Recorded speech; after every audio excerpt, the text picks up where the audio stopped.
మీకు 8 సీట్లు కాదు, మీకు డిపాజిటే రాదు. ఇది ప్రస్తుతం తెలంగాణ అధికార విపక్షాల మధ్య చోటు చేసుకుంటున్న మాటల యుద్ధం. తెలంగాణ అసెంబ్లీకి ఇప్పటికిప్పుడు ఎన్నికలు జరిగితే విపక్షాలకు 8 స్థానాలే వస్తాయా?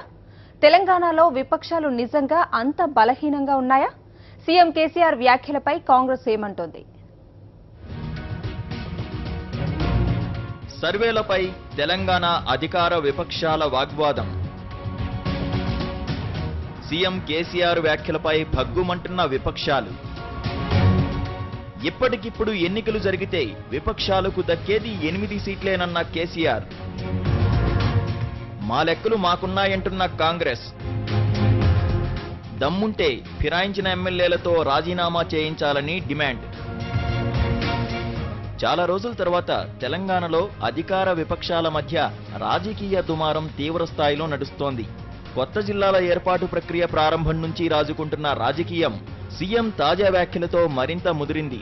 దసరా పండుగ రోజున ముఖ్యమంత్రి కేసీఆర్ తన ఫామ్ హౌస్ లో మైనారిటీ నేతలతో మాట్లాడుతూ కాంగ్రెస్ పై తీవ్ర విమర్శలు చేశారు. ఇప్పటికిప్పుడు రాష్ట్రంలో ఎన్నికలు జరిగితే విపక్షాలకు 8 సీట్లకు మించి రావని సీఎం కేసీఆర్ వ్యాఖ్యానించారు. తెలంగాణలో ప్రభుత్వం చేపట్టే ప్రతి అభివృద్ధి పనికి అడ్డం తగలడం రాష్ట్రంలో విపక్షాలకు అలవాటుగా మారిందని కేసీఆర్ ఆరోపించారు. కేసీఆర్ వ్యాఖ్యలపై ప్రధాన ప్రతిపక్షం కాంగ్రెస్ తీవ్రంగా స్పందించింది. సీఎం కేసీఆర్ చేయించిన సర్వే ఏంటో దాన్ని బయటపెట్టాలని డిమాండ్ చేసింది. సంక్షేమాన్ని కేసీఆర్ పూర్తిగా విస్మరించారని, ప్రకటనలకే కేసీఆర్ పరిమితమయ్యారని కాంగ్రెస్ సీనియర్ నేత కోమటిరెడ్డి వెంకటరెడ్డి ఆరోపించారు.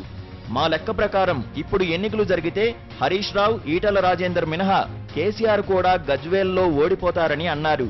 సర్వేపై కేసీఆర్ కు నమ్మకముంటే నల్లగొండ జిల్లా నుంచి పార్టీ ఫిరాయించిన ఒక ఎంపీ, 2 ఎమ్మెల్యేలతో రాజీనామా చేయించి ఎన్నికలకు వెళ్లాలని సవాల్ విసిరారు.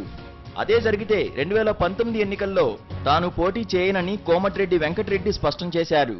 మా జిల్లాలో 3 జాయిన్ చేసుకున్నాను, కమ్యూనిస్టు కాంగ్రెస్ ఇద్దరిని గెలిపాను. ఈ 3 సీట్లు గెలిస్తే మాలాంటి వారు నెక్స్ట్ 2019 పోటీ చేయను. ఆ 3 సీట్లు గెలిపిస్తే నువ్వు 17 మంది మినిస్టర్లు, ముఖ్యమంత్రి నువ్వు రా, నీ యంత్రాంగం నువ్వు 1000 కోట్లు తెచ్చుకో. వాటర్ మిషన్ భగీరథ పైసలు తెచ్చుకుంటావా, కాంట్రాక్టర్ల సొమ్ము తెచ్చుకుంటావా, తీసుకొని రా. ప్రజల్లో అంత, ఎందుకంటే ఇంత మోసాన్ని ఎవరు భరించలేదు. కాంగ్రెస్ ఆరోపణలపై టీఆర్ఎస్ స్పందించింది. కనీసం 8 స్థానాలు వస్తాయని ముఖ్యమంత్రి కేసీఆర్ అన్నారని, వాస్తవ పరిస్థితి అంతకంటే దారుణంగా ఉందని నల్లగొండ జిల్లాకు చెందిన ఎమ్మెల్సీ పల్లా రాజేశ్వర్ రెడ్డి అన్నారు. పిచ్చి ప్రేలాపనలు మాని, నీకు దమ్ము ధైర్యం ఉంటే డిస్కషన్ కోసం కాంగ్రెస్ కానీ తెలుగుదేశం నాయకులు రండి. అంశాల వారీగా, అది వ్యవసాయ అంశం కావచ్చు, సంక్షేమం కావచ్చు, అభివృద్ధి కావచ్చు, మేము సిద్ధంగా ఉన్నాం. పిచ్చి వాగుడు కట్టిపెట్టండి, ప్రజల దగ్గర పోయి తెలుసుకోండి.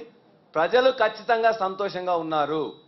వాళ్ళ యొక్క సంతోషాన్ని నువ్వు చూసి ఏడుస్తున్నది ఎవరైనా ఉన్నట్లయితే కొద్దిమంది కాంగ్రెస్ తెలుగుదేశం నాయకులు తప్ప.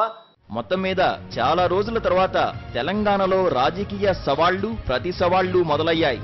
అధికార విపక్షాలు తమ వాదనను బలంగా వినిపిస్తూ జనం దగ్గరే తేల్చుకుంటామని ముక్తాయింపు ఇస్తుండడం విశేషం. Narasimha Rao, principal correspondent.